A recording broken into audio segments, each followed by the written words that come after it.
Electoral bond इसलिए लाए गए थे ताकि भारत के सियासी दलों के पैसे जुटाने के संदेहास्पद तौर तरीकों में सुधार लाया जा सके।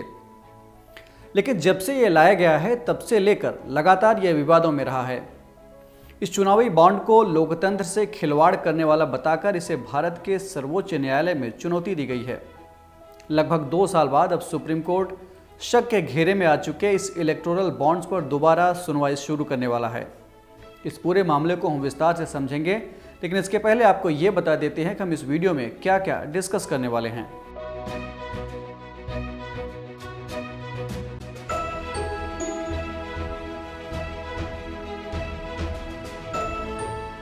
तो लेते हैं सबसे पहला सवाल कि इलेक्टोरल बॉन्ड ये है क्या।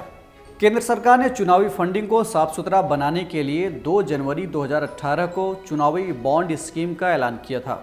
सरकार द्वारा फाइनेंस एक्ट 2017 के जरिए 5 बड़े कानूनों में बदलाव करके इस स्कीम को लाया गया था, जिसमें आरबीआई एक्ट 1934 की धारा 31, लोक प्रतिनिधित्व अधिनियम 1951 की धारा 29C, आयकर अधिनियम 1961 की धारा 31A, कंपनी एक्ट 2013 की धारा 182 और विदेशी अंशदान विनियमन अधिनियम 2010 की धारा 2 क्लास 1 शामिल हैं।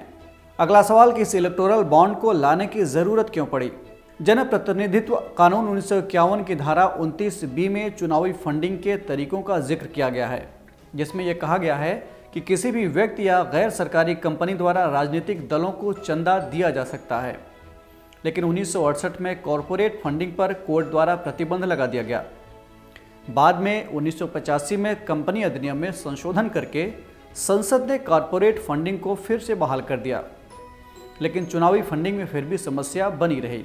इसके बाद दिनेश गोस्वामी समिति और इंद्रजीत गुप्ता समिति की रिपोर्ट में चुनावों के लिए आंशिक रूप से सरकारी सहायता देने की भी वकालत की गई। साल 2003 में सरकार ने व्यक्तिगत और कॉरपोरेट चुनावी फंडिंग को पूरी तरह से टैक्स फ्री बना दिया। साथ ही ये भी प्रावधान कर दिया कि 20,000 रुपये से कम की राशि कैश के जरिए चंदे के तौर पर दी जा सकती है और उसमें दानकर्ता की पहचान बताने की ज़रूरत नहीं थी।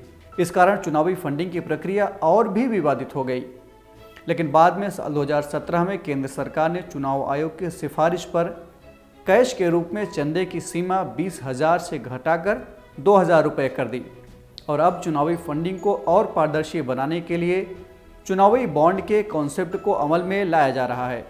लेते हैं अगला सवाल कि इलेक्टोरल बॉन्ड के जरिए चुनावी फंडिंग की क्या प्रक्रिया होती है।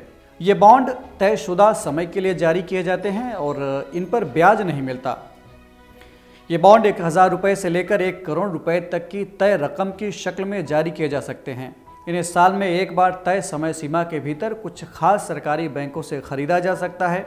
भारत के आम नागरिकों और कंपनियों को ये अनुमति है कि वो ये बॉन्ड खरीदकर सियासी पार्टियों को चंदे के रूप में दे सकते हैं।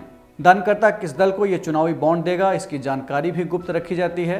दान मिलने के 15 दिन के अंदर राजनीतिक दलों को इन्हें भुनाना होता है। इसके बाद इसकी सूचना उन्हें चुनाव आयोग को देना होता है।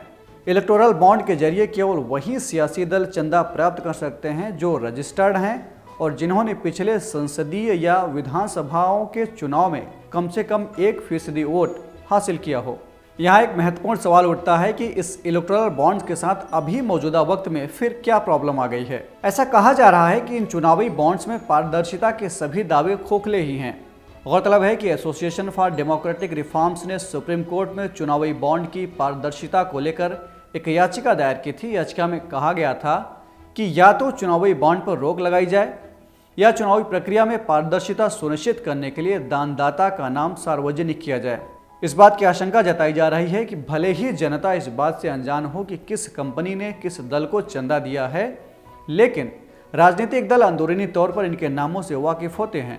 इसके अलावा दानकर्ता और चंदा प्राप्त करने वाली पार्टी दोनों ही आरबीआई को रिपोर्ट करते हैं, जो कि किसी न किसी रूप में केंद्र सरकार के अधीन है।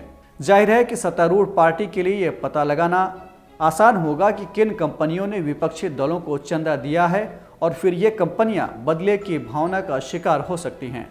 गौरतलब है कि विधि आयोग ने भी चुनावी सुधारों पर अपनी 255वीं रिपोर्ट में कहा था कि चुनावी फंडिंग में अपारदर्शिता बड़े दानदाताओं द्वारा सरकार को कैप्चर करने जैसा है। एक अंतिम सवाल ले लेते हैं कि एक्सपर्ट्स इस पूरे मामले पर क्या कहते हैं, यानी उनकी नज़र में इसका उपाय क्या हो सकता है इस समस्या से निपटने का। इन तमाम मसलों पर कुछ विशेषज्ञों का कहना है कि एक राष्ट्रीय चुनावी कोष बनाया जाना चाहिए जिसमें सभी दानदाता योगदान दे सकते हैं। इस फंड में जमा राशि को मिलने वाले वोटों के अनुपात में राजनीतिक दलों के बीच बांट दिया जाना चाहिए।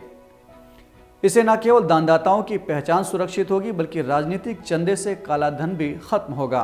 तो ये थी बात चुनावी बॉन्ड्स की और इससे जुड़े समस्या की। और अब बारी है आज के सवाल की।